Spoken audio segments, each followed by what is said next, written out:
indahnya ketidaksempurnaan.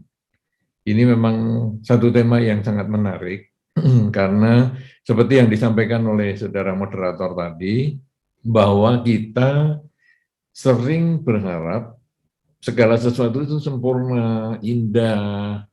Padahal kita dari kecil sudah mengetahui bahwa ada pepatah yang selalu diulang setiap kali membaca kata pengantar buku dan lain sebagainya. Kalau kalau dulu saya kan masih banyak membaca buku yang langsung ya, bukan e-book seperti hari ini.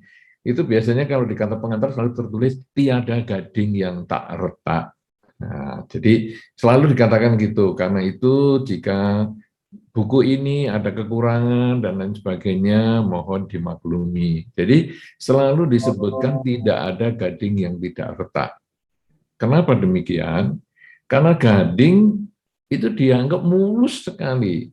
Gading dianggap tidak ada cacatnya sama sekali. Tapi nanti kalau kita lihat secara halus, ya akan kelihatan ada retak-retak yang sangat kecil, yang mungkin kadang malah tidak tampak secara fisik, harus dilihat dengan kaca pembesar dan lain sebagainya. Nah, jadi sebetulnya kita sudah selalu diingatkan akan ketidaksempurnaan tadi. Hanya saja kita kadang melihat kalau orang lain tidak sempurna itu biasa. Tapi kalau diri sendiri yang dikatakan tidak sempurna, nah ini jadi masalah. Ini tadi mungkin seperti yang Saudara Yogi sampaikan, kadang-kadang dalam rumah tangga kok bisa jadi ada perpisahan, kenapa? Nah itu dimulai kadang dengan hal-hal yang baik sekali. Misalnya dalam satu ketika ada ulang tahun pernikahan. Jadi mungkin ulang tahun pernikahan ke-10 atau ke-15, kemudian suami istri itu berhadapan. Dan kemudian salah satu menyampaikan, kita ini sudah 15 tahun menikah, kira-kira kekurangan apa ya yang mungkin saya pernah lakukan, baik dengan perilaku badan maupun ucapan atau yang lain, tolong disampaikan. Karena ini nanti kesempatan saya untuk memperbaiki diri. Nah, itu diawali dengan begitu. Kemudian pasangan hidupnya menyampaikan, sebetulnya sudah lama saya mau mengatakan ini, tapi karena saya ya sungkan, jadi saya tidak mau ngomong bahwa kamu itu kalau ngomong bisa nggak usah keras-keras. Kita kan ngomong duduknya jaraknya dekat seperti ini. Kamu kalau ngomong kok seperti di lapangan bola, teriak-teriak, kuping saya ini terlalu sensitif. Cuma saya kalau mau ngomong begitu kan ya nggak enak. Itu bahasanya sudah sederhana sekali, enak sekali. Tapi begitu pasangannya mendengar itu, langsung dia protes. Loh, apa kamu tidak tahu bahwa saya ini memang dari dulu, dari muda, saya ini kalau ngomong memang kenceng, karena di kebiasaan di keluarga saya, kalau ngomong pelan-pelan dianggap tidak percaya pada diri sendiri, justru kita dididik untuk keras dan lain sebagainya, malah keras sekali, terjadi percekcokan sampai akhirnya malah ya sudahlah kita pisah saja. Ternyata kamu ini sekian puluh tahun kumpul sama saya, ternyata nggak tahan loh dengan suara saya. Ya sudah selesai loh. Jadi tadi ulang tahun pernikahan yang demikian baik, demikian damai, kemudian dia sendiri yang membuka, kalau ada kekurangan tolong dikritik ya. Sudah dikritik juga baik-baik, tapi ternyata dia tidak siap menerima kenyataan. Dan akhirnya dia malah marah-marah.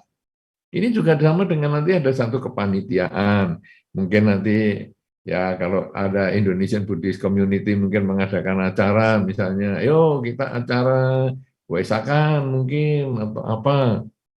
Kemudian sudah acaranya terlaksana dengan baik, lalu panitia, kita sekarang sebelum pembubaran panitia, kita melakukan evaluasi ya. Nah, coba saya mulai dengan saya ya, saya ketuanya nih. Kira-kira apa ya kekurangan saya ya? Mungkin nanti saya di dalam kepanitiaan yang berikut saya akan perbaiki ya. Tentu saya harus minta maaf dulu ya kalau saya ada kekurangan. Oke, tolong siapa yang bisa kritik saya? Sudah mulai. Yang satu ngomong, oh enggak ada, kamu sudah di ketua yang baik, tanggung jawab, lega kita. Yang lain juga ngomong, wah bagus, bagus, lega kita. Tapi ada satu yang ngomong, sebetulnya kamu ini jadi ketua kurang begitu sesuai, karena kamu tidak bisa memberikan contoh. Kamu ini hanya merintah-merintah saja, kita kan bukan karyawan kamu, tapi kamu perintah-perintah, ngomong tolong dong kalau mau merintah. Jangan seperti menyuruh karyawannya begitu, kita kan kerja sosial sama-sama. Nah, orang yang tadi sudah membuka diri ini, begitu dapat kritikan, langsung emosi, padahal kalau tadi dapat pujian senyum-senyum, tapi begitu dapat kritikan, sulit untuk menerima kenyataan bahwa saya tidak sempurna, ini sulit sekali. Sehingga, duh, saya ini nyuruh kamu sudah baik-baik loh. Kalau saya sama karyawan saya lebih keras lagi. Kamu memang dasar orang tidak bisa dikasih tahu dan lain-lain dan lain-lain dan lain-lain. Akhirnya buyar sudah, dan akhirnya sudah, nanti lain kali aku nggak mau lagi, biar itu yang kritik saya yang jadi ketua. Coba saudara, ini orang melihat ketidaksempurnaan tetapi tidak bisa menerima kenyataan. Nah, tema kita sekarang indahnya ketidaksempurnaan. Artinya kita harus bisa melihat keindahan, hikmah, ataupun nilai lebih dari ketidaksempurnaan itu. Saudara-saudara, kadang-kadang kalau kita berbicara kehidupan biku yang rambutnya digundul, itu kan bagi orang-orang tertentu, rambut gundul itu agak susah loh. Kalau bukan biku ya maksud saya, jadi perumah tangga begitu kadang-kadang agak susah. Bahkan rambut rontok tipis saja sudah gelisah. Nah, sehingga orang kadang membuli biku kan dengan gundul, botak, apa dan lain sebagainya. Orang menganggap gundul itu adalah kekurangan. Padahal bagi saya, minimal bagi saya kalau saya merasakan bahwa kegundulan ini, kebotakan ini adalah bagian dari keindahan. Kenapa? Karena saya melihat nilai-nilai lebih dari gundul yang saya miliki. Tanpa rambut ini ada nilai lebih, yaitu saya tidak perlu bersisir, saya tidak perlu bercermin, sehingga saya merasa hidup saya menjadi lebih praktis. Saya mau pergi kemana-mana, misalnya naik mobil, aduh di dalam mobil kok panas sekali, gerah ya, saya buka jendela, saya duduk di pinggir jendela dengan jendela dibuka dan mobil kencang, rambut saya biasa-biasa saja. Dan ini menjadi nilai lebih dibandingkan dengan orang-orang yang rambutnya panjang dan lain sebagainya. Wah, kena angin sudah nyisir-nyisir dan luar biasa. Nah, inilah saya melihat itu ada keindahan di balik ketidaksempurnaan. Kalau orang lain menganggap ketidaksempurnaan, bagi saya tidak. Nah, ini kemudian kita lalu melihat sekarang. Apa yang dianggap tidak sempurna bagi seseorang, ternyata bisa sebaliknya bagi orang lain. Duh, dari mana ini? Dari mana terjadi perbedaan? Oh, kalau orang biasa, orang yang tinggal di rumah tangga, rambutnya tipis, rambutnya rontok, kemudian dia mikir, aduh, aku nanti jelek lah, apalah. Jadi dia melihat itu sebagai ketidaksempurnaan. Keinginan dia yang menjebak dia. Bahwa saya ingin rambut saya selalu panjang. Saya ingin rambut saya selalu tebal. Keinginan dia yang menjebak sehingga ketika rambutnya menipis, rambutnya rontok, dia mulai stres. Sebaliknya kalau menjadi biku, saya lalu melihat, loh, justru yang rambut tidak panjang atau dipotong atau dibotangin seperti ini, bagi saya ini menjadi satu kemudahan.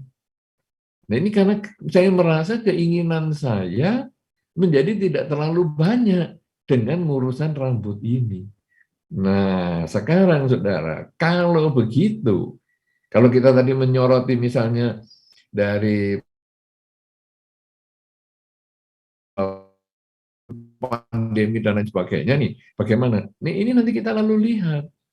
Ada orang-orang tertentu dengan pandemi ini justru mengalami keberhasilan, kesuksesan.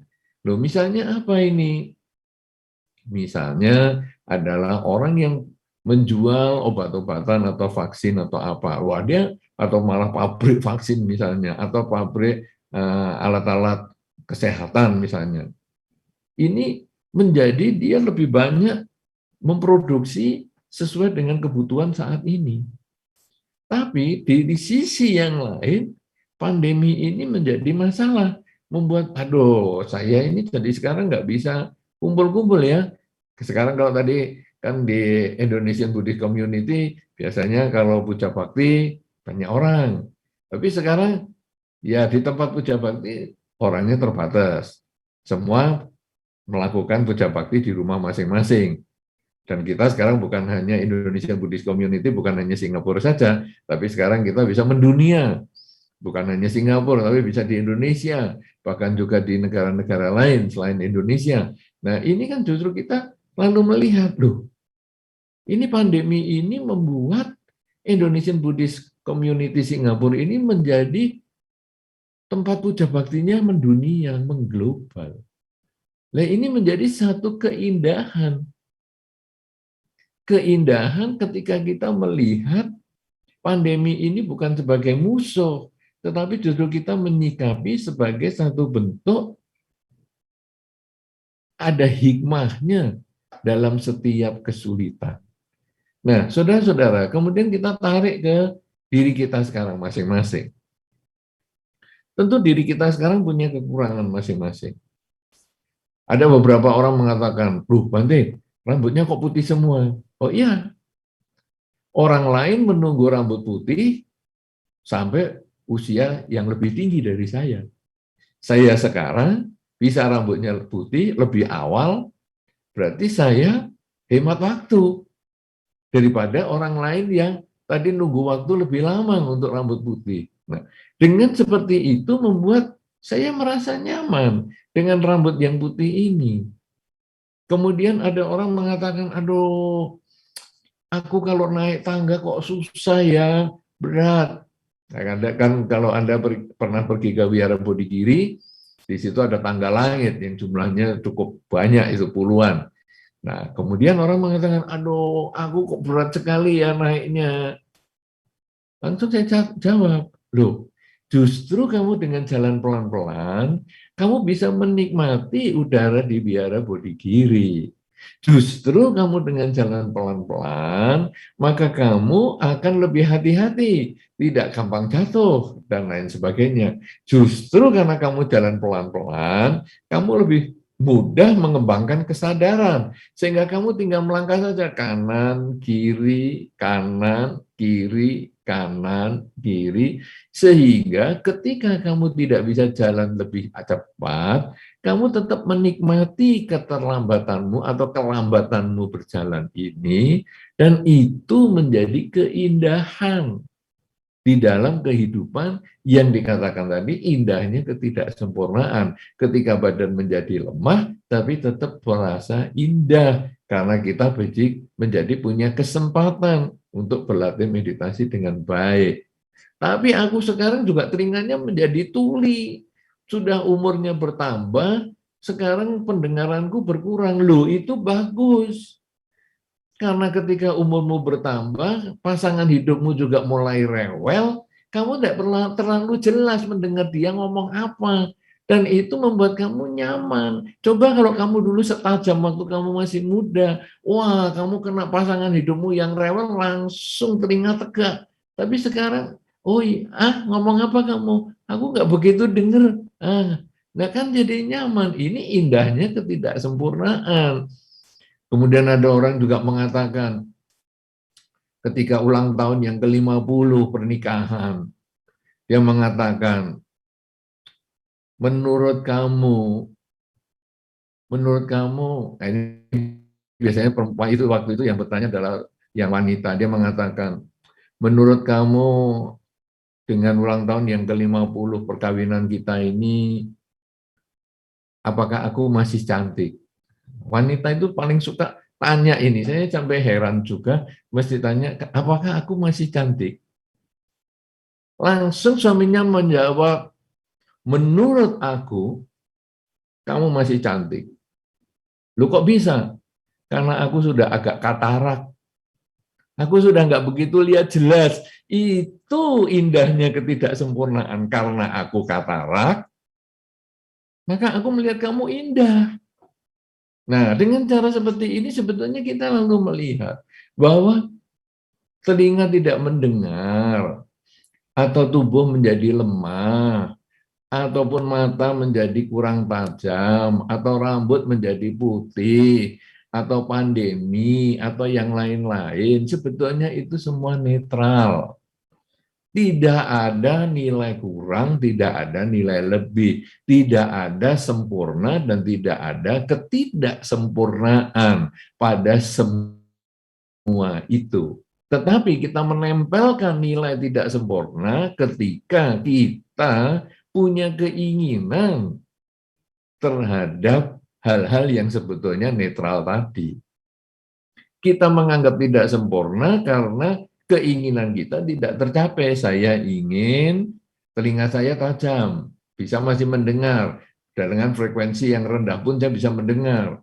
Kenyataan seumur makin bertambah, frekuensi rendah semakin lepas, tidak terdengar.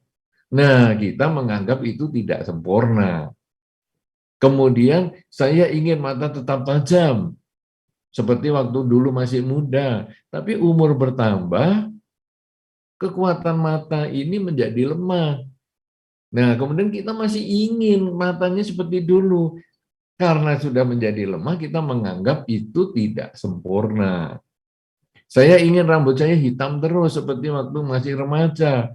Tetapi kenyataan tidak bisa. Lalu saya menganggap itu menjadi tidak sempurna. Padahal semua itu netral. Nah, jadi saudara-saudara, sekarang kita harus memahami bahwa yang membuat tidak sempurna adalah keinginan kita sendiri. Yang membuat tidak sempurna adalah pikiran kita sendiri.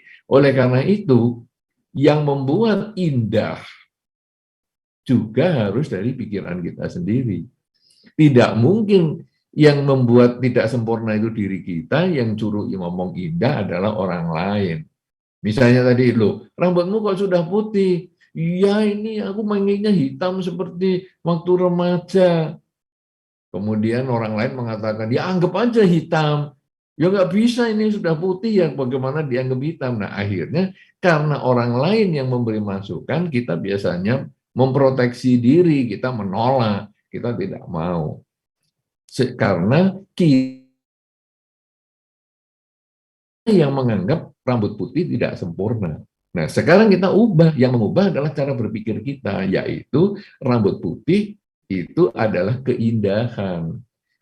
Bahwa orang lain rambut putihnya nunggu lebih tua, saya menjadi lebih cepat. Dan ada satu kata-kata juga yang umum sekali di masyarakat di Indonesia, dikatakan orang yang rambutnya putih itu berarti sudah meninggalkan dunia hitam untuk masuk ke dunia putih, menjadi orang yang menjadi lebih baik. Nah, saudara-saudara, kalau begitu, indahnya ketidaksempurnaan itu sebetulnya kita melihat dari telapak tangan ini dari sisi yang berbeda. Jadi saudara, kita sekarang belajar melihat telapak tangan kita ini kan ada dua warna. Ada satu warna gelap, ada satu yang warna terang. Ketika Anda melihat di dunia ini ada warna terang, Anda ingatlah ada kegelapan di baliknya. Sebaliknya, ketika Anda melihat ada kegelapan, maka ingatlah sebaliknya ada yang terang. Apa ini maksudnya? Ketika kita hidup di dalam kebahagiaan, kita bahagia, usahanya lancar, rumah tangganya harmonis, dan lain sebagainya, ingat, sebetulnya kita masih ada kekurangan. Buktinya apa? Nah, saudara-saudara, ada satu orang ataupun satu keluarga yang rumah tangganya harmonis. Pasangan hidupnya damai, anak-anaknya baik-baik, ini keluarganya harmonis. Katakanlah ini keluarga si A. Dalam proses perjalanan hidup keluarga A yang harmonis dan bahagia ini, satu ketika mereka mengatakan, sebetulnya dalam hidup ini, yang enak adalah keluarga B. Kita keluarga A ini memang harmonis, ya anak-anak baik. Tapi keluarga B ini lebih baik lagi. Kenapa? Dia kaya. Jadi dia bisa tiap hari makannya enak-enak, bisa membelikan untuk keluarganya yang bagus-bagus, ada masa-masa liburan dia ke luar negeri, jalan-jalan, bisa membeli barang-barang yang bagus, sedangkan kita ya karena keterbatasan ekonomi kita ya semampu kita beginilah, makan ya secukupnya, kita ke luar negeri ya beberapa tahun sekali, dan lain sebagainya. Nah, jadi si B ini kita anggap kaya. Kenapa? Karena dari keluarga si A, uang tidak dimiliki, dan si B punya uang. Tapi ternyata kalau kita melihat lebih dekat dengan keluarga si B ini protes juga dengan si C, keluarga C.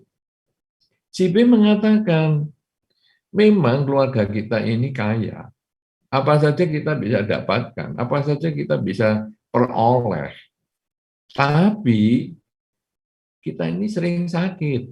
Kita ke luar negeri itu karena kita sering berobat. Orang menganggap kita jalan-jalan ke luar negeri, tapi padahal kita berobat. Memang kita punya uang untuk berobat, tapi kita sakit-sakitan. Kita saja, kita secara umum ya, kan rumah sakit sekarang kan bagus-bagus nih kalau kita ya lihat ya rumah sakit di mana-mana, hampir di banyak tempat rumah sakit kan indah-indah, bagus-bagus kayak hotel-hotel. Tapi coba kalau kita berkunjung ke situ, kemudian kita ditanya, mau nggak tinggal sini? Ya kita pasti nggak mau. Berapa kali saya kalau membacakan parita untuk orang sakit ke rumah sakit yang bagus juga ditanya gitu. Kan saya sudah ngomong, rumah sakitnya kok bagus sekali. Enak ya tinggal di sini ya, rumah sakitnya bagus. Berarti mau tinggal sini. Oh ya enggak. Nah, kenapa? Karena rumah sakit bagus adalah tempatnya orang sakit. Nah, demikian pula dengan si B ini. Dia mengatakan kita kaya, tapi ini kita hidupnya dari A ke rumah sakit B, ke rumah sakit C, terus begitu saja. Saya lebih senang keluarga C. C itu sehat. Duit tidak banyak, C sehat. Jadi, saya lebih senang kalau seperti keluarga C. Nah, jadi Anda lihat ini, mulai muter sekarang, mulai bergeser. Jadi karena si B ini cuma punya duit, yang tadi diirikan oleh si A, maka dia menganggap dia lebih iri dengan si C, yang walaupun tidak punya duit, tapi rumah tangganya sehat-sehat. Tidak seperti mereka yang sakit-sakitan. Tapi ketika kita lihat lebih dekat lagi, si C ini ternyata iri dengan si A. Memang keluarga saya, si C mengatakan begitu, keluarga saya ini memang sehat. Tapi karena sehat, kita banyak bertempur dalam keluarga karena kelebihan energi, suka maki-maki dan lain sebagainya. Tidak kayak keluarga si A ini loh. Keluarga si A ini harmonis. Aduh, suami istri jalan kemana-mana, selalu nggak ada perdebatan, tidak ada argumentasi, tidak ada suara yang keras. Anak-anaknya juga baik-baik semua.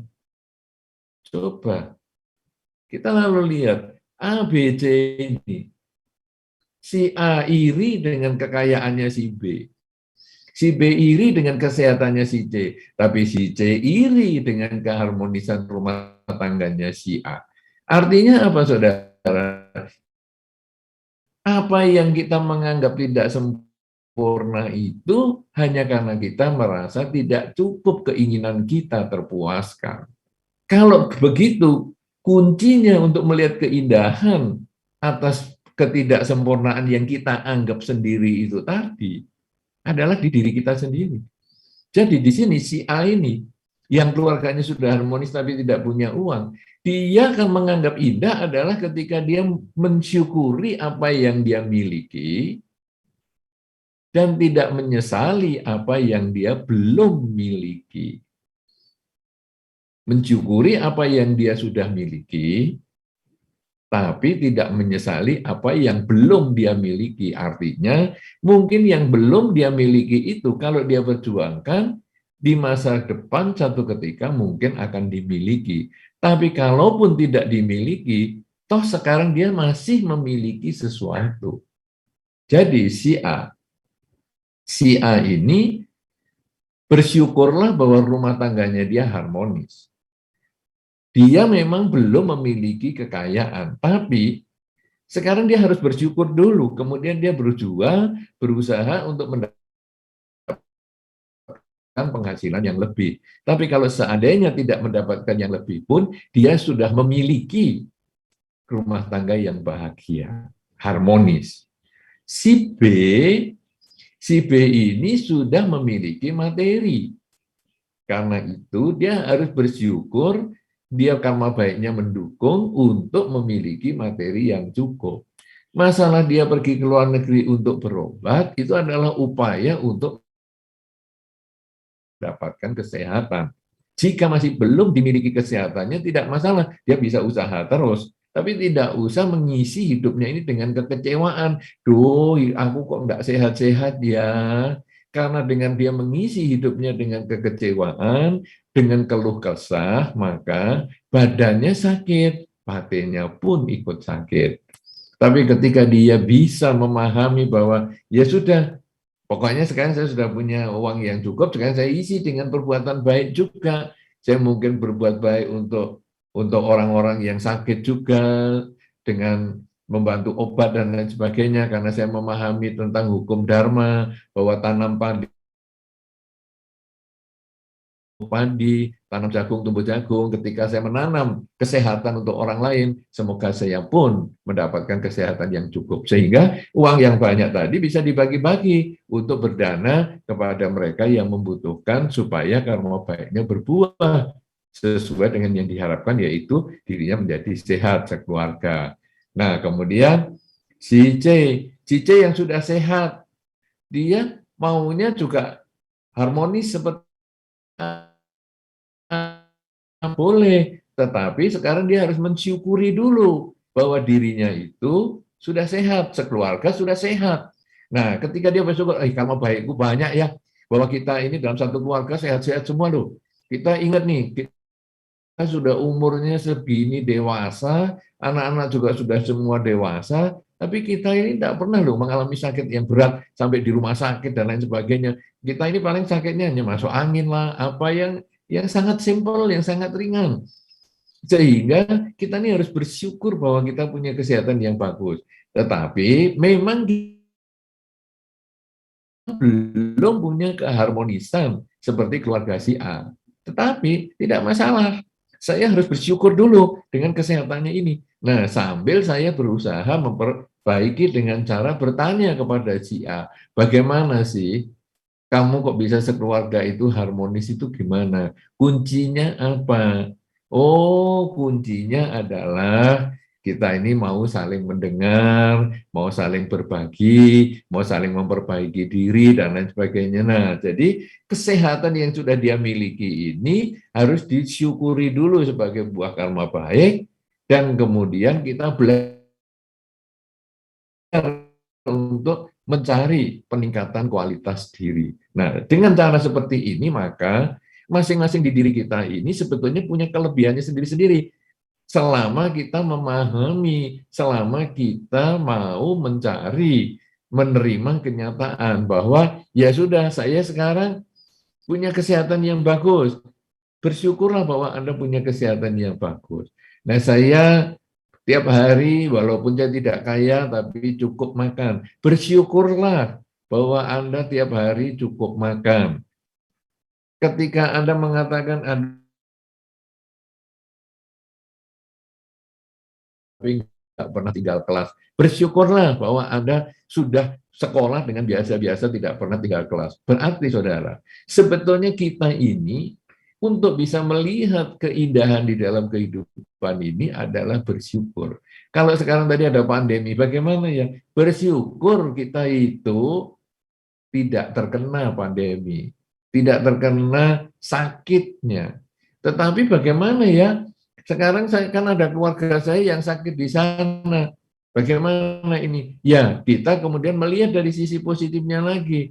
Oh, tapi kan saya tinggal di negara lain. Bagaimana dia tinggal di sana?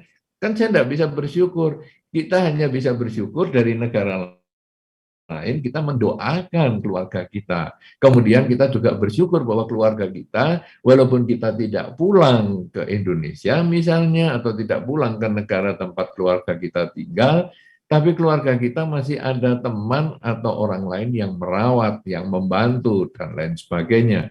Sehingga kita juga melihat di tengah ini saya masih bisa bersyukur, bisa melihat keindahannya.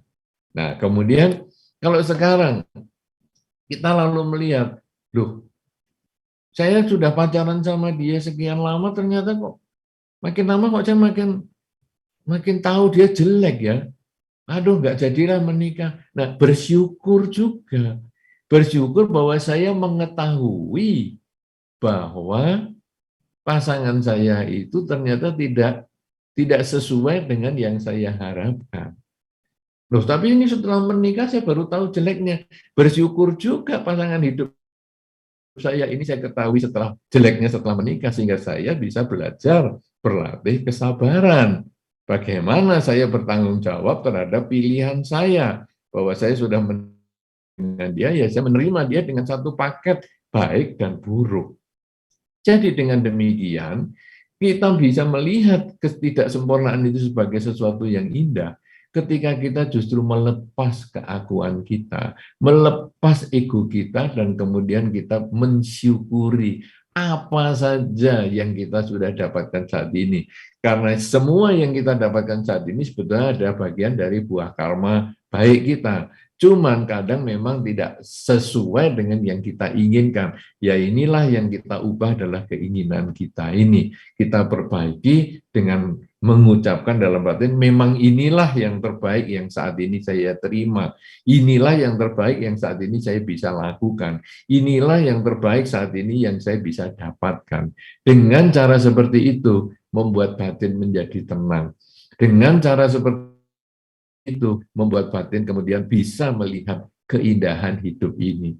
Kalau di dalam orang-orang mengatakan bahwa ketika hujan lebat pun seseorang juga bisa menyembunyikan air matanya. Nah, itu kan ada satu kata-kata seperti itu. Aku paling senang menangis itu kalau di tengah hujan lebat. Kenapa? Karena disitulah aku bisa menyembunyikan air mataku. Artinya apa, saudara? Bahwa hujan lebat apapun juga itu juga ada indahnya.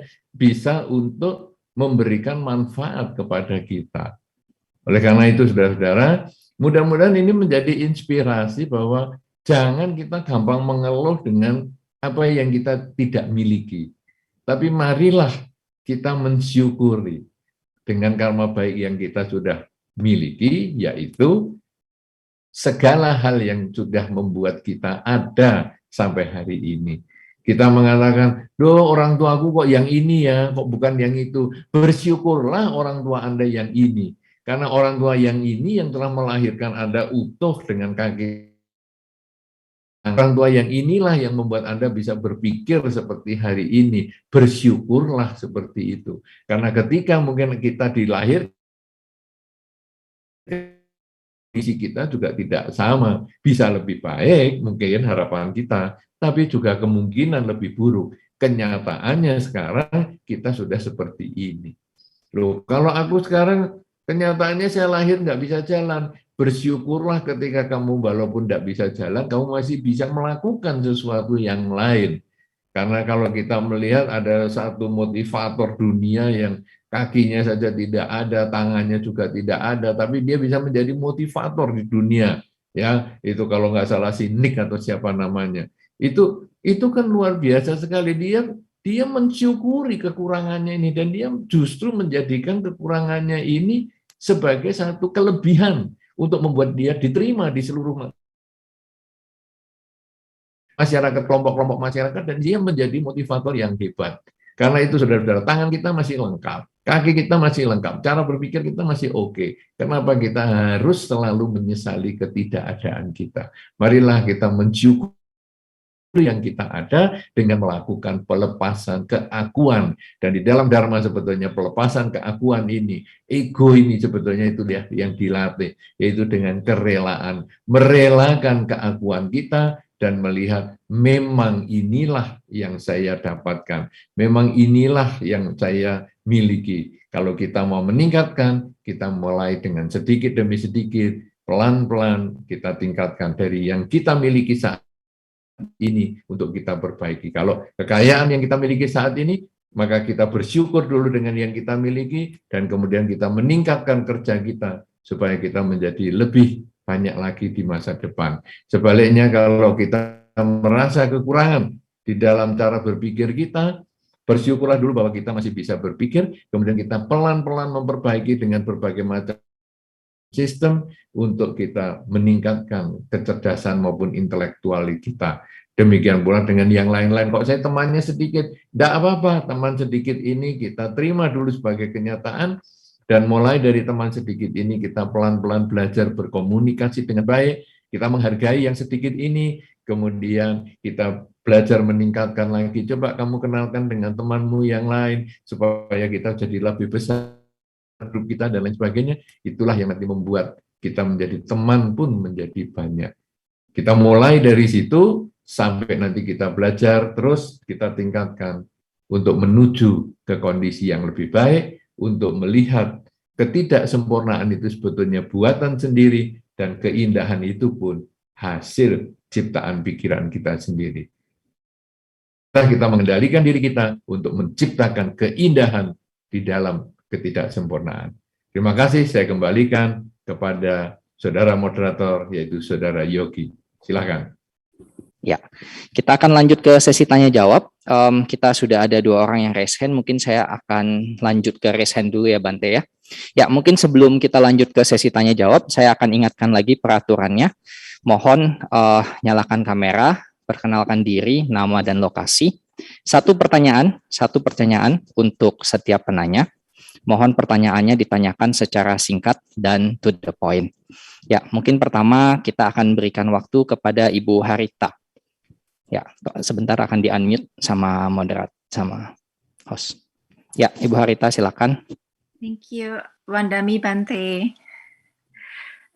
Bante, sebetulnya jawaban Bante nanti ini akan saya salurkan ke saudara yang merasa tidak beruntung. Case-nya hampir sama dengan saya. Saya lahir dengan membawa virus di hati, di liver ya, itu genetik dari orang tua.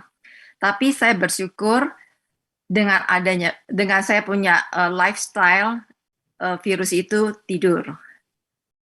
Kemudian saya juga bersyukur karena setelah beberapa tahun terakhir ini, tiap 6 bulan, liver spesialis saya minta darah saya untuk research. Nah, dengan adanya itu, dengan saya kasih donor darah saya, berarti kan kemajuan medical akan lebih diuntungkan. Nah, saya beri contoh seperti itu, saudara saya tidak bisa menerima karena dia mengalami cacat yang lain, gitu Bante. Mohon penjelasannya bagaimana cara bisa,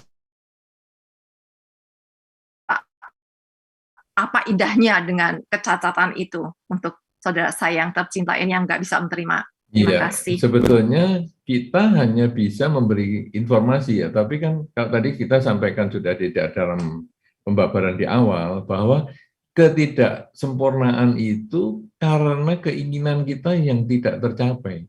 Sebetulnya misalnya Anda punya masalah di liver misalnya, itu hal yang netral. Mungkin bukan di dunia, bukan hanya Anda saja. Apakah kalaupun itu jumlahnya sedikit, misalnya 1 dibandingkan 1.000.000 misalnya, toh tapi bukan hanya Anda saja yang mengalami itu. Karena di dalam 1 juta ada 1 juta yang sana, kemungkinannya 1 dan lain sebagainya. Nah, cuman sekarang kekurangan, dia kemudian kecewa. Kemudian apalagi dia punya kekurangan pada tubuhnya dan yang lain sebagainya, dia menjadi kecewa, dia merasa tidak sempurna. Padahal kalau ibu tadi kan sudah punya pikiran positif. Ya ini yang harus ibu tularkan, bahwa dengan saya punya kelebihan bahwa di antara 1.000.000 ini saya ternyata adalah satu yang terkena, dan saya punya kesadaran untuk berbagi kepada ilmu pengetahuan supaya nanti di daerah saya bisa diselidiki agar bisa digunakan untuk kemajuan dalam pengobatan dan lain sebagainya. Saya malah punya rasa bersyukur.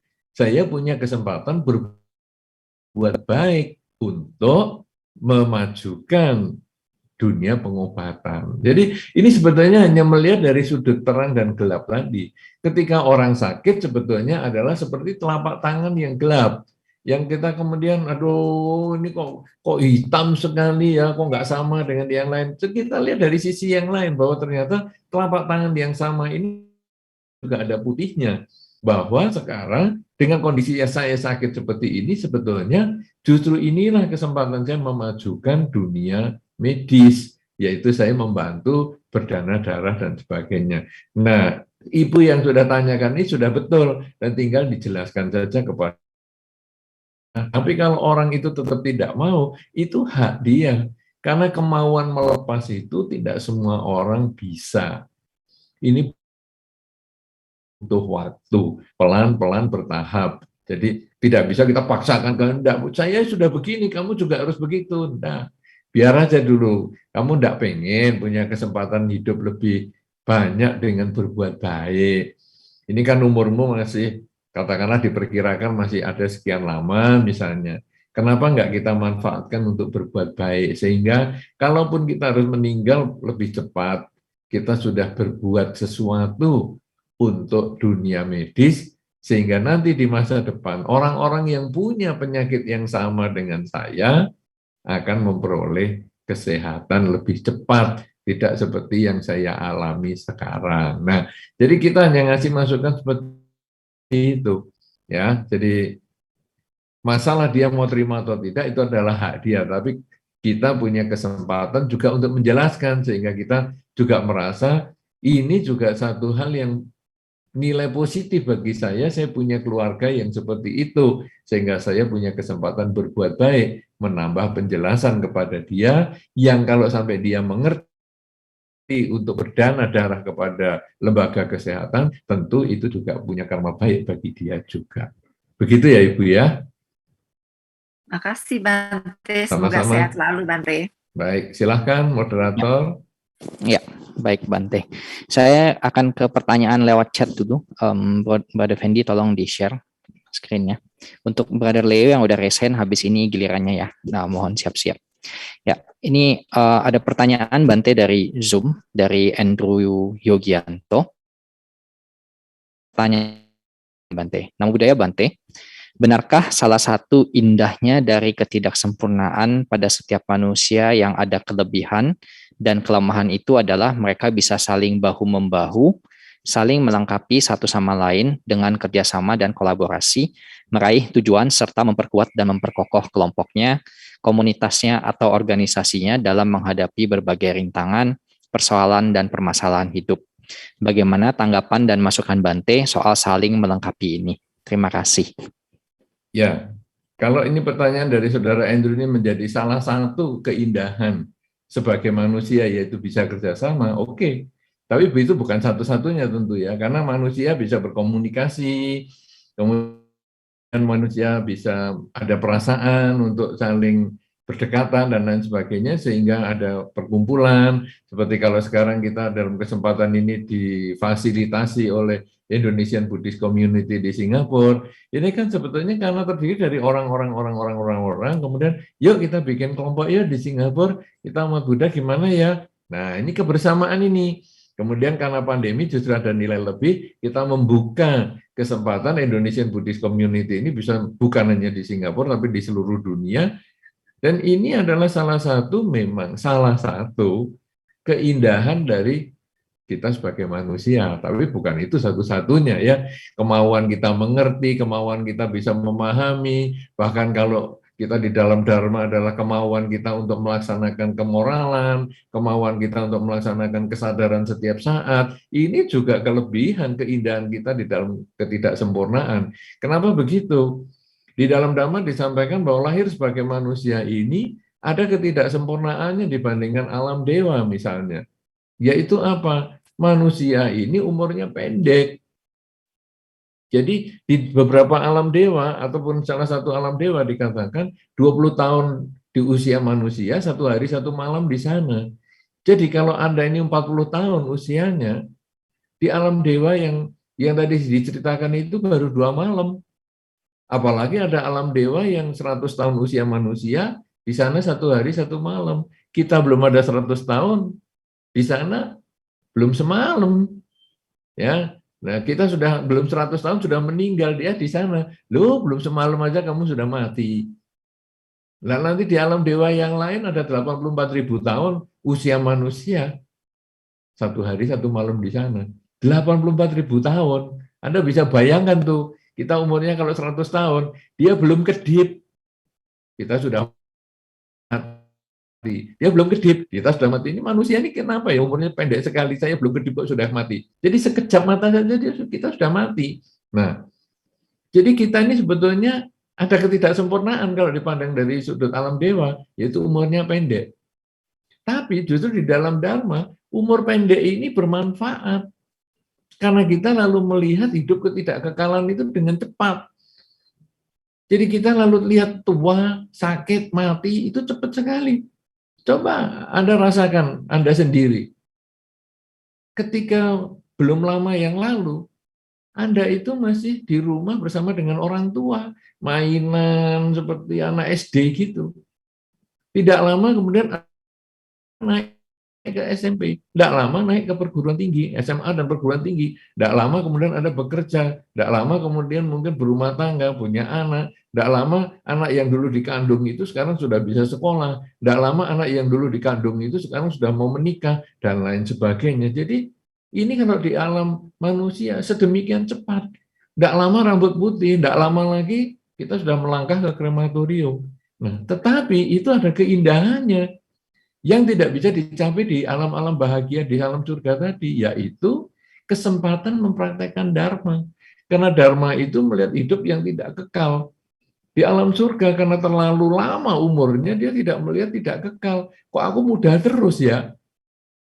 Jadi kita di alam surga merasa tidak ada perubahan. Tapi di kita, loh kok aku jadi keriput? Aku kok sekarang, ya teman-temanku sudah mulai meninggal, dan lain-lain, dan lain-lain. Akhirnya kita, wow, ini kesempatan bagi saya ini untuk mempraktekkan dharma, mengendalikan ucapan, mengendalikan perilaku, mengendalikan pikiran. Dan itu hasilnya malah menjadi satu keindahan di dalam ketidaksempurnaan kita sebagai manusia yang umurnya pendek. Nah, jadi salah satu keindahannya tadi yang saudara tanyakan tadi, apakah kumpul-kumpul? Betul. Tapi juga kesempatan kita mempraktekkan dhamma itu juga satu keindahan juga. Ya, kita bisa belajar kemoralan, itu juga salah satu keindahan.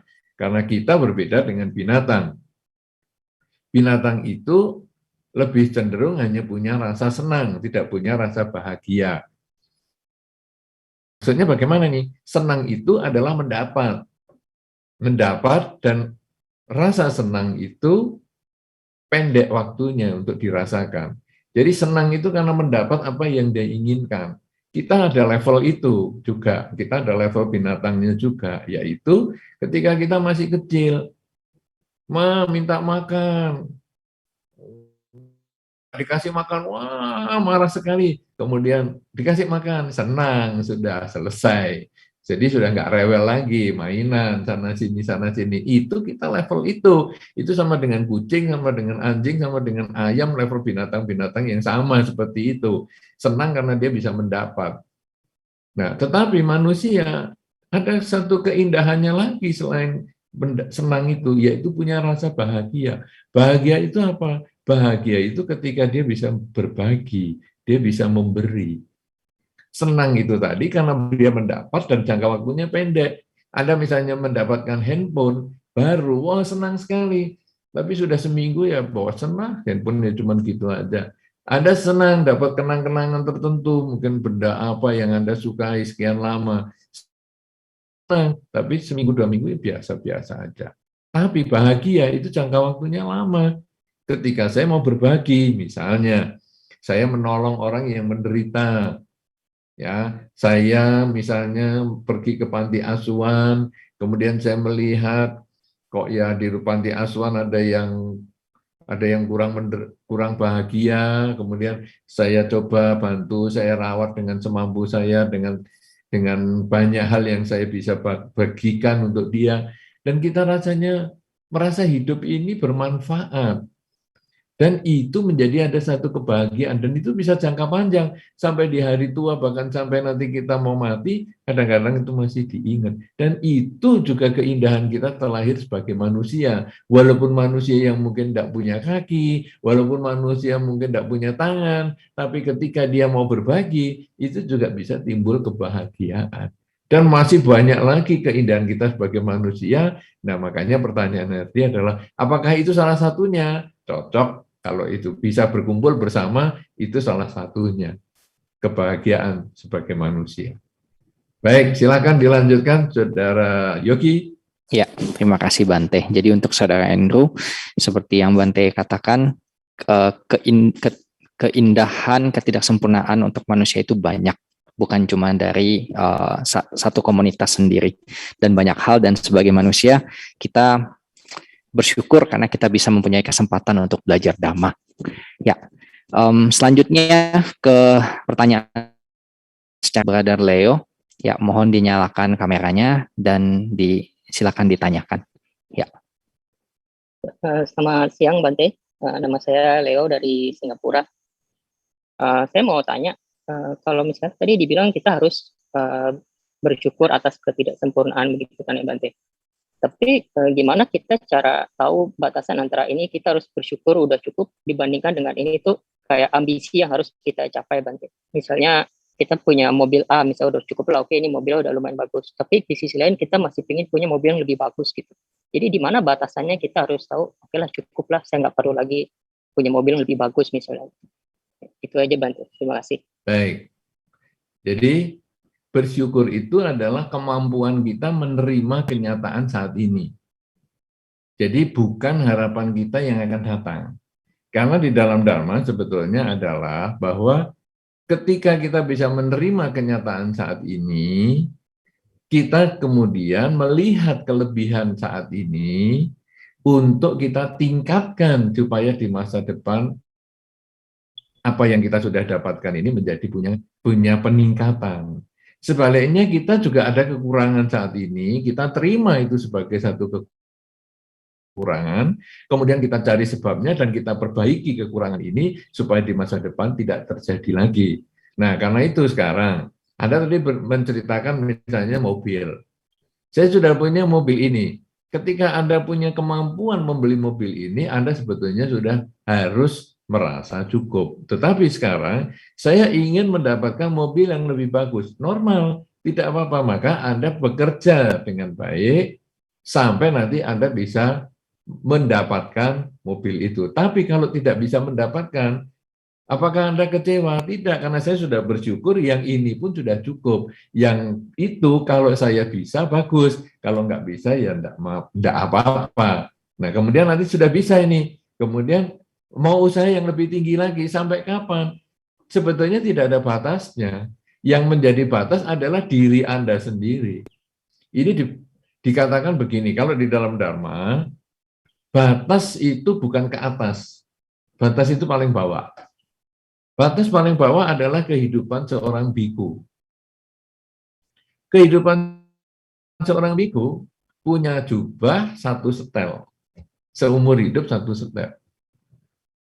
Nah, jadi kalau sekarang jubahnya kan tidak ganti nih, ganti. Tapi jubah yang pengganti itu bukan milik pribadi si biku. Jubah itu menjadi milik komunitas, milik bersama. Kalau Anda sebagai perumah tangga sudah punya baju 7 lembar atau sudah punya pakaian 7 setel, supaya bisa hari Senin, Selasa, Rabu, dan seterusnya, maka Anda sudah bagus, sudah harus bersyukur. Tetapi kalau Anda merasa kurang, mau jadi 14, mau menjadi 21, mau menjadi 100, mau menjadi 500, silahkan. Karena apa? Karena di batas atas adalah batas ketamaan Anda itu sampai di mana. Karena bawahnya sudah jelas, sekarang atasnya itu tiap orang beda-beda. Maka pertanyaan Anda tadi tentang mobil, tidak bisa saya jawab, karena itu betul-betul batasnya adalah Anda sendiri yang menentukan. Saya merasa kalau saya bisa punya mobil ini, karena nanti dengan mobil ini saya masih punya tabungan sekian, kalau dipakai di hari tua dan sebagainya, saya merasa cukup, ya sudah. Tapi ketika Anda merasa, enggak, saya ya tabungan ini ya saya mau belikan mobil, masalah nanti saya di lain kesempatan saya kekurangan uang, ya mobilnya saya jual. Ya itu berarti Anda sendiri yang mengelolanya seperti itu. Nah ini tadi pakaian. Kemudian makanan. Seorang biku makan sehari sekali atau 2 kali saja sebelum jam 12 siang. Ketika Anda bisa makan 3 kali sehari, sebetulnya itu sudah bagus, sudah cukup. Tapi Anda mau 5 kali, mau 7 kali, mau 100 kali sehari, itulah ukuran ketamaan Anda mau sampai di mana batasnya. Ketika Anda mengatakan cukup, berarti ketamaan Anda berhenti. Ketika Anda belum mengatakan cukup, yaitu tergantung Anda sendiri. Karena batas bawah sudah ada. Bahwa orang yang hidup dengan makan sehari sekali atau 2 kali saja, bisa hidup puluhan tahun. Nah, dia tinggal, tempat tinggal seorang biku itu sebetulnya yang paling utama dulu sebetulnya adalah tinggal di goa-goa, di pohon, dan lain sebagainya. Ya, kalau sekarang dipinjami wihara, karena wihara bukan milik pribadi biku. Jadi sekarang, kalau Anda bisa kontrak rumah saja, Anda sebetulnya sudah lebih hebat dari biku. Itu. Anda bisa beli rumah, wah itu lebih bagus lagi.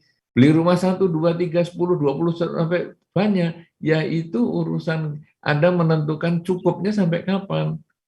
Karena ini, kenapa kok bisa begitu? Karena tiap orang kebutuhannya nggak sama. Saya pengen punya rumah 20. Kenapa? Karena saya mau kasihkan ke keluarga saya yang itu. Kemudian rumah yang sana mau saya danakan untuk panti asuhan, rumah sana itu kan kita tidak bisa mengatakan, kamu kok rumahnya kok 20? Ya suka-suka saya, karena yang satu mau saya kasihkan keponakan saya, yang satu mau saya kasihkan sepupu saya, yang itu mau saya jadikan panti asuhan. Tidak bisa diukur orang lain. Anda sendiri yang menentukan. Kemudian obat-obatan, karena kan kebutuhan primer manusia kan sandang, pangan, papan, dan obat-obatan, yaitu pakaian, makanan, kemudian tempat tinggal, dan kesehatan. Sarana kesehatan seorang biku sebetulnya sederhana, yaitu terapi urin. Jadi terapi urin itu adalah untuk kesehatan. Kemudian sekarang Anda bisa beli obat, bisa obat macam-macam. Nah, itu sebetulnya Anda sudah bagus kualitas hidup Anda. Apalagi misalnya sekarang ada yang berobat ke luar negeri dan lain sebagainya, itu sudah bagus. Tapi sampai kapan Anda merasakan cukup? Nah, itu juga tergantung Anda sendiri. Jadi di dalam Dharma, batas yang paling bawah lah yang diberikan. Kehidupan biku adalah batas yang paling bawah. Ke atas itu adalah tergantung kemampuan Anda mengerem sendiri, sehingga dengan kata cukup ini saya sudah. Dan itu tidak mudah, karena itu yang dilawan adalah diri sendiri, ketamaannya sendiri. Saya kok merasa belum cukup ya? Kok saya merasa belum cukup ya? Itu tidak mudah, dan itu tergantung Anda. Karena itu tergantung latihan kualitas batin Anda. Begitu, Saudara Leo, mudah-mudahan bisa dimengerti. Terima kasih, Bante. Sama-sama. Silakan. Ya. Saudara Yogi. Ya, terima kasih Bante. Ya, saya akan lanjut ke pertanyaan selanjutnya dari YouTube. Sebentar, Brother Fendi akan menampilkan. Ya, ini Bante, pertanyaan dari Leli Indrawati, Tangerang, Batu Ceper.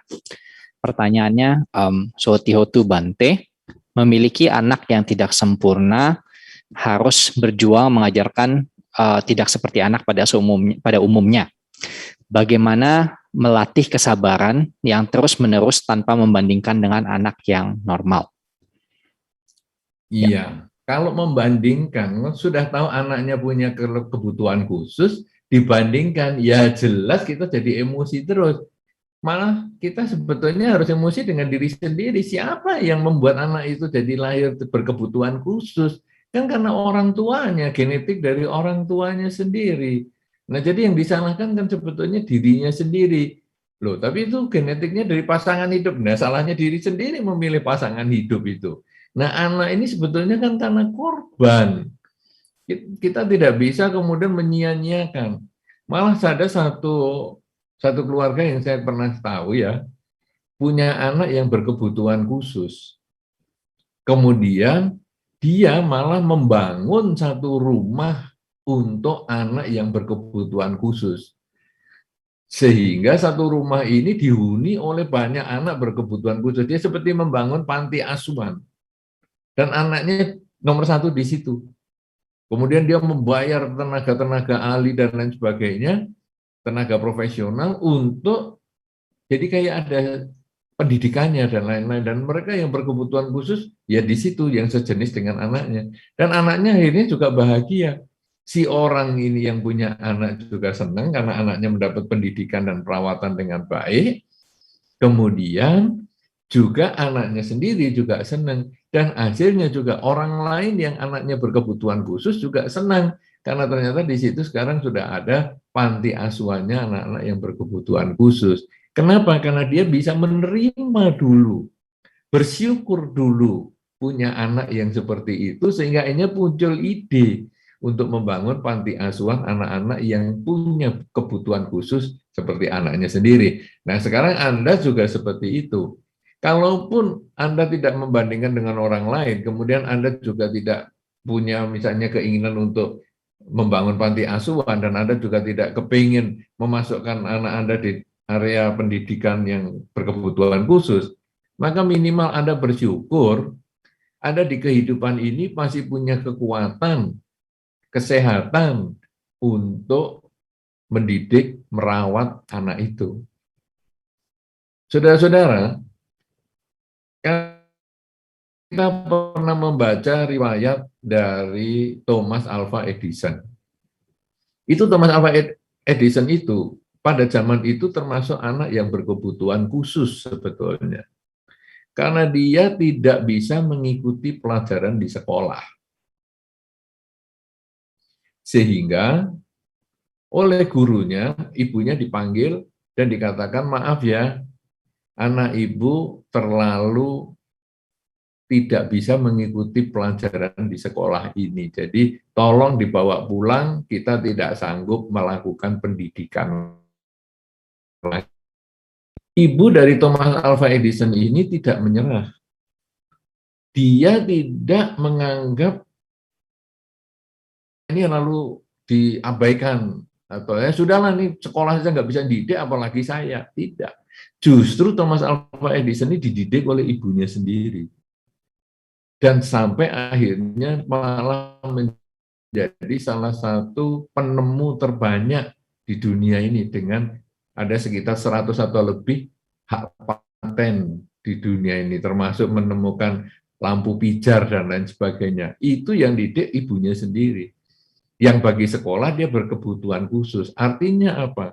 Ketika kita menyadari bahwa anak ini punya kebutuhan khusus, kemudian kita lalu merenungkan bahwa saya berarti punya kesempatan untuk mendidik dia menjadi manusia yang berharga, yang bermanfaat untuk lingkungan, maka itu muncullah kesabaran dan semangat untuk mendidik. Apalagi ini adalah anaknya sendiri. Kebaikan anak nanti akan menjadi kebanggaan orang tua. Sebaliknya ketika anak mengalami hal yang tidak baik, orang tua pun juga nanti akan mengalami kekecewaan.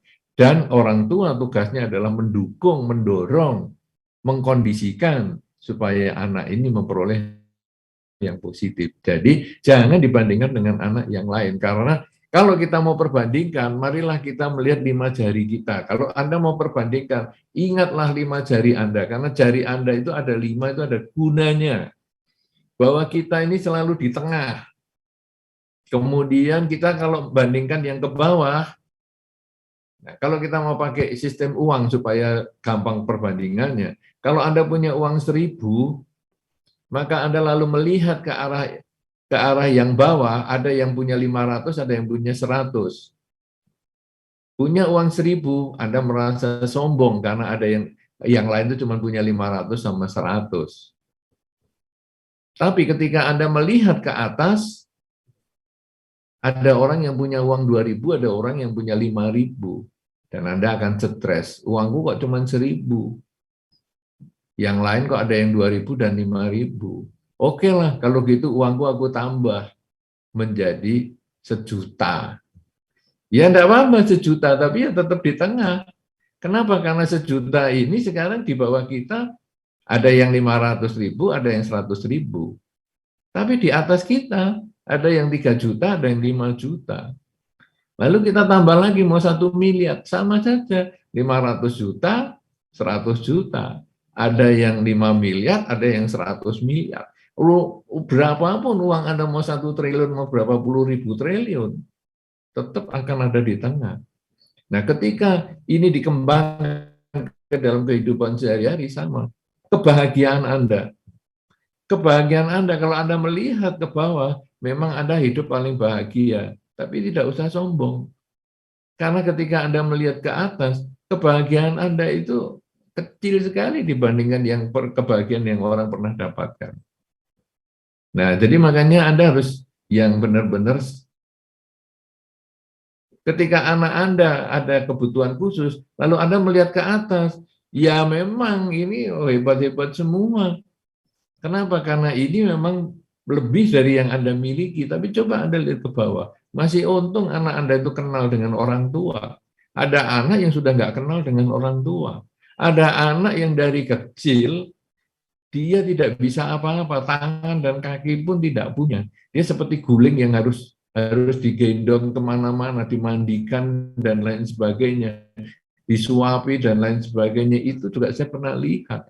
Itu juga kebutuhan khusus, dan ketika kita melihat ke bawah seperti ini, mungkin Anda akan baru bisa mensyukuri bahwa anak Anda itu masih bisa Anda rawat dengan baik. Makanya jari 5 ini benar-benar Anda lihat baik-baik, jangan hanya membayangkan ke atas saja, melihat anak-anak yang lebih daripada anak Anda, cobalah lihat yang lebih tidak semampu yang Anda miliki. Jangan berkeluh kesah ketika Anda tidak punya sepatu, karena masih banyak yang tidak punya sandal. Ya, jangan hanya, sepatu, saya tidak punya sepatu, di sana si A, si B punya sepatu bagus-bagus, yang tidak punya sandal itu ada juga. Nah, dengan cara seperti itu, kita lalu melihat keindahan dan hidup yang penuh syukur ini. Begitu, mudah-mudahan memberikan manfaat. Silakan. Saudara Yogi. Ya, terima kasih Bante. Semoga jawaban Bante bermanfaat bagi Leli Indrawati. Ya, selanjutnya kita ke pertanyaan lagi Bante. Ada pertanyaan ini khusus dari WhatsApp. Tapi sebelumnya untuk Wahyuni Lestari mohon siap-siap karena habis ini giliran Anda untuk bertanya secara langsung. Ya, kita lanjut dulu pertanyaannya. Ya, ini Bante. Pertanyaannya sedikit keluar dari topik, tapi mungkin Bante boleh bantu. Pertanyaannya dari Mimi. Diserahkan ke panitia. Kita kan sering diminta mengucapkan semoga semua makhluk hidup berbahagia. Tapi pada waktu kita mengucapkannya, kan lebih sering kita tidak merasakan kebahagiaan dan ketenangan. Bagaimana ya Bante? Apakah nanti makhluk-makhluk tersebut merasakan galaunya pikiran kita? Ya, ini bagus, pertanyaan yang bagus, unik. Ya, jadi kalau kita belum memahami pikiran, bahwa pikiran itu bergerak dalam 1 detik itu bisa 1 miliar pikiran, mungkin kita bisa bingung seperti tadi. Tapi kalau kita memahami bahwa pikiran itu hanya ada 1 setiap saat, dan itu bergerak dalam 1 detik itu 1 miliar pikiran, maka couplingnya itu nanti akan ganti-ganti. Ibaratnya begini, cara yang paling gampang adalah, kalau kita sedang duduk, kita tidak bisa sambil berdiri. Kalau kita sedang berdiri, tidak bisa sambil berbaring. Kalau kita sambil berbaring, tidak bisa sambil berjalan. Kita hanya bisa satu setiap saat. Ini yang kita pahami dulu. Jadi ini yang kasar sekali. Kalau saya duduk, nggak bisa berdiri, kan kasar, gampang sekali dilihat. Karena Anda kalau berdiri ya pasti tidak duduk. Saya waktu berbaring tidak bisa sambil berdiri. Saya berjalan tidak bisa sambil berbaring. Nah, pikiran juga sama. Sebetulnya ini kalau sistem digital dia on off itu. Ketika Anda sedang duduk, maka Anda on duduknya, off untuk berdiri, berjalan maupun berbaring. Ketika Anda berbaring, maka on di jab berbaringnya, berdiri, duduk, berjalan, off. Jadi hanya satu setiap saat, demikian seterusnya. Nah, pikiran juga sama. Ketika Anda berpikir yang positif, maka Anda tidak punya kesempatan berpikir negatif. Pada saat itu, tidak bisa bersamaan muncul. Pada saat itu. Jadi, sekarang misalnya Anda ngomong semoga semua makhluk berbahagia. Pada saat Anda mengatakan semoga semua makhluk bahagia, pikiran Anda hanya ada itu. Tapi sebelum itu bisa galau. Setelah itu bisa galau. Tetapi ketika Anda mengucapkan itu, Anda hanya punya satu kata semoga semua makhluk bahagia. Nah, sehingga kalau Anda semakin sering mengucapkan semoga semua makhluk bahagia, berarti semakin banyak titik-titik kalimat positif itu yang dimiliki. Walaupun tengahnya galau, kemudian ada semoga semua makhluk bahagia lagi, galau lagi, ada semoga semua makhluk bahagia, ya galau lagi semua. Nah, tapi tetap makhluk itu, walaupun menerima kegalauan itu adalah milik pribadi Anda, tapi dia menerima niat Anda untuk mengembangkan cinta kasih, atau minimal ada usaha mengembangkan cinta kasih. Kita nggak usah ngomong makhluk dulu, yang lebih pendek adalah, saya nggak suka sama si A, saya benci sekali sama si A. Tapi saya ngomong nih semoga semua makhluk bahagia, gimana ya? Nah, waktu kita ngomong semoga semua makhluk bahagia, walaupun saya benci sama si A, saya tidak mengatakan semoga semua makhluk bahagia kecuali si A. Saya tidak mengucapkan itu. Jadi saya ngomong semoga semua makhluk bahagia. Pada saat itu pikiran kita tidak bisa mikir si A. Karena sebetulnya pikirannya ini satu detik bergerak dalam 1 miliar pikiran tadi. Kalau Anda mau buktikan kekuatan pikiran adalah ketika Anda nonton film, maka ketika Anda melihat sebetulnya telinga kurang mendengar. Ketika Anda mendengar, mata kurang melihat. Ketika Anda membaca teks, kuping tidak bisa mendengar suara. Jadi itu sebetulnya karena kita bergerak satu demi satu semua, ya digital semua. Nah, demikian pula sekarang ketika kita ngomong semoga semua makhluk bahagia, saat itu saya tidak berpikir saya benci sama si A itu. Tapi setelah ngomong, saya mungkin benci lagi sama si A. Kemudian saya memaksa lagi, semoga semua makhluk bahagia. Itu pikiran kita tidak ada si A lagi. Karena hanya ada satu setiap saat. Nah, jadi kita makin sering ngomong semoga semua makhluk bahagia, semoga semua makhluk bahagia, semoga semua makhluk bahagia. Dalam beberapa waktu ke depan, mungkin 3 bulan, 6 bulan, 1 tahun atau 2 tahun, akhirnya kita ketika ketemu si A atau berpikir tentang si A yang menjengkelkan itu, akhirnya kita hanya bisa, sudahlah, semoga kamu bahagia. Jadi kita akhirnya bisa melepas kebencian kita pada si A itu dengan sering mengulang kalimat semoga semua makhluk bahagia. Nah, kalau balik ke pertanyaan tadi, dengan kita sering ngomong semoga semua makhluk bahagia, kumpulan doa itulah yang akan diterima makhluk tersebut. Masalah Anda yang pikirannya masih galau, itu makhluk itu akan mengesampingkan dan itu menjadi milik Anda sendiri. Jadi jangan menunggu pikiran tenang baru ngomong semoga semua makhluk bahagia. Seringlah ngomong semoga semua makhluk bahagia, karena itulah yang nanti akan mengkondisikan Anda menjadi tenang dan lebih damai batin Anda. Ya, silakan Saudara Yogi untuk pertanyaan selanjutnya. Baik, terima kasih Bante. Ya, mungkin untuk Saudara Mimi nanti akan kita sampaikan. Ya, kita akan langsung ke pertanyaan langsung. Wahyuni Lestari, mohon dinyalakan videonya. Kita akan unmute. Dan untuk Wahyuni, silakan ditanyakan pertanyaannya secara langsung dan singkat. Ya. Wandami Bante. Udah lama nggak bertanya Bante, jadi mau bertanya nih Bante. Sama-sama di body kiri ya tinggalnya nih. Karena Maunya ke belakangnya sana sama-sama body Bante, kiri. tapi karma baiknya belum cukup Bante. Oke, silakan Ibu. Ya, saya mau tanya Bante, bagaimana supaya kita memiliki mental baja atau mental yang konsisten? Ya, ketika kita melihat bahwa kita menyadari bahwa kita ini nggak sempurna di antara lingkungan kita yang sempurna.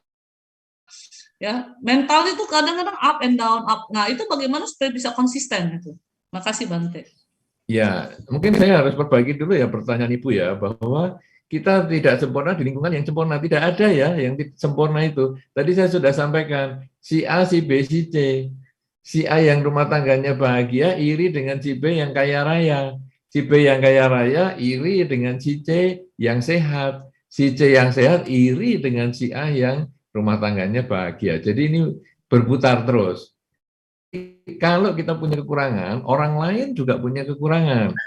Cuman mungkin kekurangan kita itu malah kelebihan orang lain. Jadi kalau tadi si A, kekurangannya tidak punya duit. Nah, ini kelebihan dari si B yang punya duit. Tapi kekurangannya si B, yaitu kesehatan, ada di si C. Si C memang sehat. Tapi kekurangannya si C menjadi kelebihan dari si A, yaitu rumah tangganya harmonis. Karena itu sebetulnya kita lalu melihat, loh semua orang di dunia ini netral. Saya merasa ada kekurangan karena saya tidak bisa menerima keinginan saya yang tidak tercapai. Saya kepingin muda terus, saya pengen kuat terus, dan lain sebagainya. Nah, sekarang bagaimana konsisten? Yaitu kita ya sering perenungan bahwa masih lumayan kita ini selalu di tengah. Ini kalau tadi kita kembali kepada 5 jari tadi, kita ini masih lumayan selalu di tengah. Kita tidak pernah masuk ke paling bawah, tapi juga tidak pernah masuk ke yang paling tinggi. Kita akan selalu di tengah. Yang tadi hitungannya, Ibu mau duit 1 juta, mau duit 1 miliar, 1 triliun, mau sampai berapa puluh banyak, kita akan selalu di tengah. Karena selalu ada yang lebih rendah dari kita, ada yang lebih tinggi dari kita. Orang yang sombong adalah karena dia melihat semuanya selalu di bawah kita. Itu menjadi sombong. Dengan Anda punya uang Rp1.000 pun, Anda bisa menjadi sombong karena lawan Anda Rp500 dan Rp1.000 dan Rp100. Tapi dengan Anda punya 1 juta, Anda juga akan menjadi minder atau Anda menjadi stres, menjadi rendah diri. Karena Anda melihat dengan 1 juta ini ternyata ada orang punya 3 juta maupun 5 juta.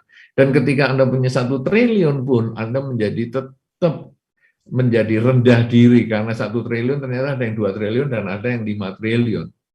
Mau sampai kapan? Ada diombang-ambingkan seperti itu. Padahal hidup kita ini semuanya selalu di tengah. Nah, jadi kalaupun kita mengejar, seperti tadi ada pertanyaan tentang mobil, kalau saya sudah punya mobil X, kemudian mau naik lagi ke yang lebih tinggi misalnya, mau sampai kapan? Anda hanya mengejarnya itu hanya akan selalu di tengah saja. Anda mengejar yang satu tahap di atas Anda. Tapi begitu itu tertangkap, Anda akan masuk ke tengah lagi. Dan nanti Anda tahap 1 kali lagi ke atas. Nanti Anda akan kembali ke tengah lagi. Kemana Anda berkumpul, karena berkumpul ke bawah, Anda juga bisa ikut ke bawah. Karena Anda merasa, ya sudah cukup lah, segini ya sudah cukup, akhirnya Anda jatuh ke bawah. Tapi ketika Anda berkumpul ke atas, maka Anda, saya usaha, saya usaha. Nah, tadi pertanyaannya, mau sampai kapan usaha? Ya tergantung pada sampai kapan dirinya merasa cukup. Ya, jadi Anda jangan selalu membandingkan. Ini tadi hampir sama dengan ibu yang punya anak yang mungkin berkebutuhan khusus tadi. Hanya melihat ke atas terus. Kok sempurna ya teman-temanku, kok enggak ada yang kebutuhan khusus ya. Ya kita pasti stres seperti itu. Ya siapa yang membuat stres? Diri kita sendiri. Karena kita berpikirnya tidak objektif.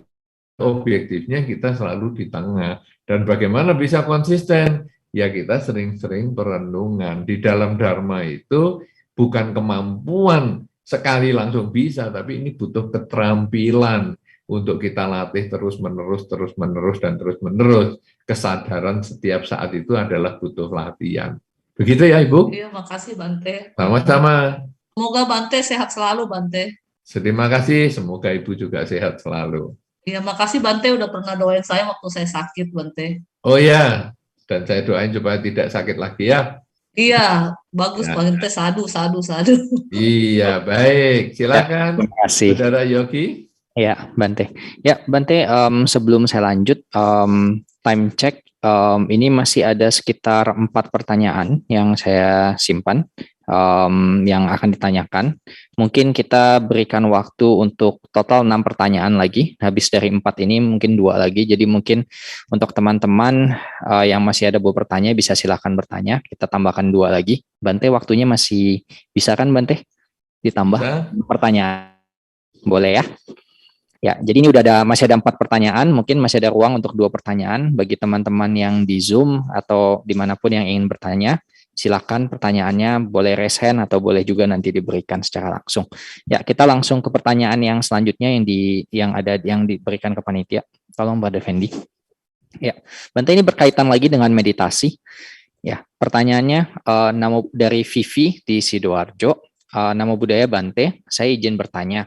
Bila dikaitkan dengan latihan meditasi untuk lebih mudah menerima kenyataan dan kebahagiaan dengan ketidaksempurnaan yang dimiliki, sebaiknya dilatih dengan versi 1 atau versi 2, Bante. Mohon pencerahannya. Terima kasih. Baik, jadi ini versi 1, versi 2 ini sistem latihan di body giri ya. Ya, Jadi mungkin bagi Anda yang belum pernah berlatih di body giri, mungkin perlu memahami dulu latar belakang pertanyaan ini. Yaitu versi 1 adalah latihan meditasi yang hanya fokus pada objek, menjadikan apa saja yang bukan objek kita abaikan.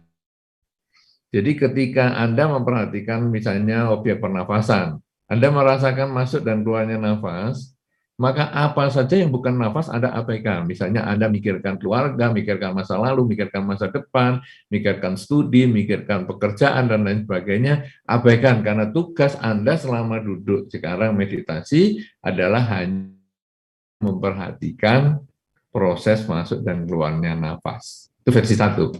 Kemudian versi 2 adalah ketika Anda menjadi apa saja yang ada di dalam diri Anda yang diterima oleh indera Anda sebagai objek meditasi. Misalnya mendengar suara burung misalnya, Anda mengucapkan di dalam batin sebagai mendengar, tanpa perlu ada keterlibatan emosional, yaitu burung suaranya kok merdu, kok suaranya kencang, dan lain sebagainya. Tidak ada keterlibatan emosional, yang ada hanya kesadaran saat ini saya mendengar.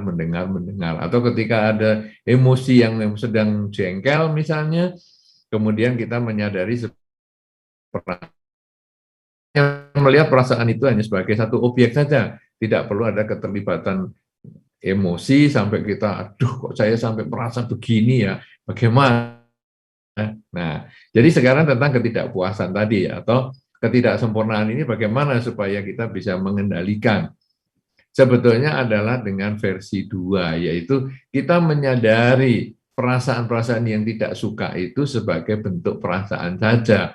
Jadi itu tadi sama dengan pertanyaan yang sebelumnya ini. Saya kok bandingkan dengan teman-teman saya, teman saya kok serba sempurna, saya kok ada kekurangan, ya. Jadi saya tidak sempurna kan. Nah, sekarang bagaimana supaya bisa timbul keindahan? Lalu kita sadari sebagai perasaan. Merasa kecewa, merasa hidup ini tidak lengkap, tidak sama dengan teman-teman, merasa. Dan akhirnya batin menjadi netral, tidak lagi tercengkram oleh ketamaan kita ataupun emosi kita, sehingga akhirnya kita bisa melepas, ya sudah memang inilah yang milik saya, inilah yang harus saya jalani dalam kehidupan kita. Ini yang mungkin sebagai jawaban dari pertanyaan tersebut. Silahkan, Saudara Yogi. Ya, baik, Bante. Terima kasih. Ya, selanjutnya pertanyaannya di Zoom.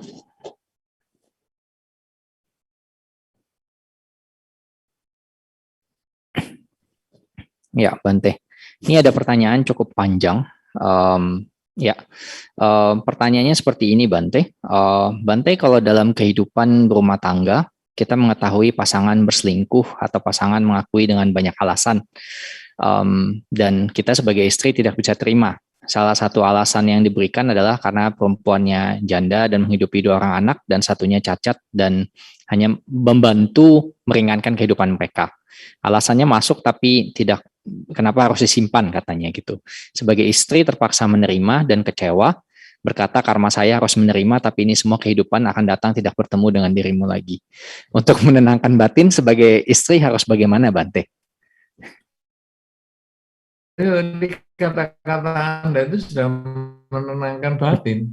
Ya, saya kira tadi pertanyaannya bukan itu. Ternyata pertanyaannya adalah bahwa dia sudah, istri ini sudah mengatakan, ya sudah, ini karma yang harus saya jalani. Semoga ini habis di kehidupan ini dan tidak lanjut lagi di kehidupan mendatang.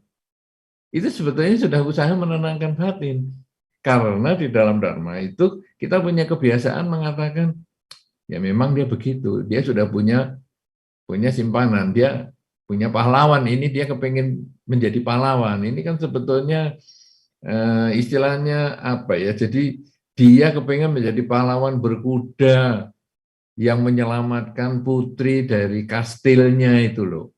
Jadi kalau dulu putri apa ya namanya, Cinderella atau apa ya, yang ditawan di sebuah kastil, kemudian datang pahlawan berkuda, kemudian dia memberikan kode-kode untuk diterima dari putrinya, kemudian ayo kita tolong naik kuda, kemudian kita jalan lagi. Nah, itu sebetulnya dirasionalisasi jadi seperti tadi. Ya, jadi istrinya sebetulnya sudah benar. Kamu mau menolong janda itu boleh, tapi kenapa kamu kok jadi suaminya? Itu kan sebetulnya merasionalisasi. Sama dengan beberapa suami, ya ini saya kasih ide ya untuk supaya istri-istri jangan sampai tertipu. Ini idenya untuk istri supaya tidak tertipu para wanita. Suami yang merasionalisasi begini, saya kalau lihat-lihat kamu ini saya kasihan sebetulnya sekarang ini. Loh kenapa? Kamu kan seperti repot sekali ya ngurus saya, ngurus anak-anak. Saya merasa kasihan. Terus gimana baiknya? Kita bagi tugas saja ya. Jadi kamu kan ngurus anak. Nanti kalau yang bantu saya di kantor, itu saya pakai perempuan lain aja. Jadi nanti ada perempuan lain, istri saya yang lain. Itu ya istri, tapi khusus untuk yang jalan-jalan ke kantor. Kemudian nanti ada istri yang lain lagi. Karena kamu kan sudah selesai punya anak. Nah, saya ini masih pengen punya anak lagi. Jadi nanti saya ya mau ada istri yang lain lagi lah. Kemudian mungkin kamu kan sudah sibuk yang ngurus anak. Nanti saya sudah sibuk punya istri yang lain yang khusus ngurusi kantor. Saya mau ada istri lagi yang khusus ngurusi saya. Nah, jadi nanti istrinya bisa banyak. Itu sebetulnya hanya rasionalisasi untuk membuat alasan dan bermacam-macam. Kelihatannya dirinya penuh semangat pertolongan, tapi sebetulnya itu kan untuk egonya sendiri. Nah, tapi tadi ibu ini baik, pertanyaannya bukan bagaimana menggusur suaminya, tapi bagaimana saya bisa menyelesaikan kehidupannya ini, ya sudah karmanya habis, supaya tidak disambung di kehidupan mendatang. Ya Anda hanya bersabar bahwa sekarang saya menjadi pasangan hidupnya dia. Ini adalah salah satu karma yang harus saya jalani, tapi saya juga sekarang ini karma adalah niat, ya saya niat ini saya selesaikan di kehidupan ini, karena saya pokoknya demi anak-anak dan lain sebagainya, karena perpisahan itu hanya menyelesaikan urusan suami istri, tapi sebetulnya akan mulai menambah masalah untuk anak-anak. Nah, jadi sekarang saya akan selesaikan tugas saya sambil saya bertekad semoga di kelahiran mendatang saya tidak bertemu lagi dengan dia. Nah, itu kalimat itu diulang-ulang terus supaya nanti apa yang Anda niatkan tadi, yang Anda cita-citakan itu betul-betul bisa diselesaikan di kehidupan ini, pasangan dengan suami Anda, dan di kehidupan mendatang sudah tidak ketemu lagi dengan dia. Ya, itu mungkin saya hanya membenarkan pandangan Anda dan saya hanya meminta Anda untuk melanjutkan tekad Anda itu sampai akhir kehidupan ini. Jangan berhenti, jangan berputus asa, karena perpisahan hanya menyelesaikan urusan orang tua, tapi memulai masalah untuk anak-anak. Karena anak-anak nanti ketika pulang sekolah, loh, kamu kok tinggal sama siapa? Sama mamamu, bapakmu di mana? Oh bisa. itu membuat anak-anak ada semacam ketidaknyamanan. Kemudian nanti ketika mulai pacaran, loh, kamu sama papa mamamu papa sudah pisah ya? Itu menjadi juga tidak nyaman. Kemudian ketika wisuda dan lain sebagainya, wah yang berkunjung, yang menghadiri wisuda kok cuma papahnya, mamahnya mana? Atau hanya mamahnya, papahnya mana? Oh sudah bisa, itu ada rasa ketidaknyamanan juga. Dan kemudian nanti menjadi suami istri, kemudian mau diajak mungkin foto bersama dan lain sebagainya, loh ini papa dan mamanya gimana? Nah itulah menjadi masalah bagi anak-anaknya. Karena itu biasanya ya perpisahan menjadi keputusan terakhir setelah semua jalan sudah tidak bisa lagi ditempuh untuk menjembatani kasus dalam rumah tangga semacam itu. Ya, perpisahan sih bisa di dalam Dharma karena hidup kan memang tidak kekal. Tapi jadikanlah itu sebagai pilihan paling akhir sebelum semua usaha yang keras dicoba dulu. Ya, begitu. Ya, silakan sekarang Saudara Yogi yang lain. Terima kasih Bante. Ya, mari kita lanjut ke pertanyaan selanjutnya. Pertanyaan dari Ibu Harita. Ya, ini Bante pertanyaannya. Bante, apabila seseorang melakukan operasi plastik karena ingin sempurna, apakah dia menciptakan karma buruk? Ya, maksudnya menciptakan karma buruk dengan operasi plastik itu apakah termasuk loba? Ya, Namo-Dana Bante. Ya, sekarang operasi plastiknya untuk apa dulu? Karena operasi plastik ini macam-macam. Ada yang untuk kesehatan, ada yang untuk kecantikan, dan lain sebagainya. Loh, operasi plastik untuk kesehatan yang bagaimana ini? Nah, misalnya saja kapan itu di Indonesia ada kasus orang yang pacaran kemudian disiram air keras mukanya. Wanitanya itu disiram itu. Jadi dia harus dioperasi plastik ya. Muka ini diganti dengan yang dari punggung, kulit punggungnya ditempelkan di mukanya, kemudian diganti lagi, ditambah lagi, sampai dioperasi sampai puluhan kali itu untuk sampai membentuk wajahnya yang layak untuk ditampilkan karena dia wajahnya betul-betul menjadi hancur. Nah, itu operasi plastik, tapi dia adalah untuk kesehatan. Jadi kita jangan selalu menganggap bahwa ada satu perbuatan itu mesti seperti ini. Satu perbuatan ini sebetulnya cenderung netral, tapi tergantung sekarang niatnya. Nah, kalau memang niatnya ketamaan, ya, ini hidungnya sudah bagus, tapi saya masih kepingin hidung seperti Barbie misalnya. Nah, ini bolehlah dikatakan sebagai ketamaan, tapi itu kan pandangan kita. Kita juga tidak bisa mengejudge, tidak bisa menghakimi orang lain atas diri kita. Di dalam kehidupan kita ini, kalau kita nggak cocok dengan orang lain, ya sudah, tapi kita jangan menghakimi. Karena nanti kalau menghakimi hasilnya keliru. Ya, tadi di dalam salah satu contoh kan saya pernah sampaikan itu. Jadi misalnya, saya pengen punya rumah 10. Kemudian kita menghakimi, tamak lu, rumah aja 10. Loh. Bukan, karena yang satu mau saya kasihkan keponaan, yang satu mau saya kasihkan sepupu, 4 ini untuk anak-anak, yang satu lagi untuk orang tua saya, yang satu lagi untuk saya. Nah, jadi judgement kita kan salah. Kenapa? Karena kita bukan dia bukan kita. Sehingga operasi plastik, apakah itu tamak atau tidak? Tidak tahu, itu tergantung dia. Karena yang tahu persis adalah dia. Tapi kalau saya tidak melakukan itu. Karena saya tidak butuh apa-apa. Nah, kalau saya melakukan itu menjadi ketamaan. Tapi ketika saya ada masalah, misalnya terjadi kecelakaan, sehingga muka saya sobek dan saya perlu dioperasi plastik supaya lebih rapi, itu bukan lagi ketamaan, tapi itu memang satu kebutuhan. Nah, jadi kita sebetulnya yang tahu ketamaan, kebencian maupun kegelapan batin itu adalah untuk perilaku kita sendiri. Kita tidak bisa menghakimi orang lain. Kita hanya bisa cocok atau nggak cocok. Kalau nggak cocok ya kita nggak usah ngomong macam-macam. Kalau cocok ya kita ikuti seperti yang dia lakukan. Mudah-mudahan ini bisa menjawab pertanyaan bahwa segala itu sebetulnya netral. Jangan lalu gampang-gampang kita nilai negatif kepada orang lain. Ya, baik. Silakan, Saudara Yogi. Ya, terima kasih Bante. Ya, Bante, ini adalah pertanyaan terakhir yang akan saya sampaikan. Pertanyaan dari Desi, dari Indonesia, dari Zoom. Saya rasa pertanyaan ini sudah sebenarnya di sepanjang tadi pembabarannya Bante. Mungkin pertanyaan ini akan saya bacakan sekaligus untuk Bante memberikan closing statement ya Bante. Ya, namo buddhaya Bante. Apakah ketidaksempurnaan itu bisa dikikis atau kita hanya cukup menerimanya sehingga ketidaksempurnaan itu menjadi kesempurnaan? Anumodana Bante. Ya, ini bagus sekali ini pertanyaannya ya, bahwa ketidaksempurnaan ini bagaimana bisa diubah menjadi sempurna. Sebetulnya yang membuat tidak sempurna itu pikiran kita sendiri. Ya, ini mungkin closing statement-nya kan itu ya. Jadi di dunia ini segala sesuatu adalah netral.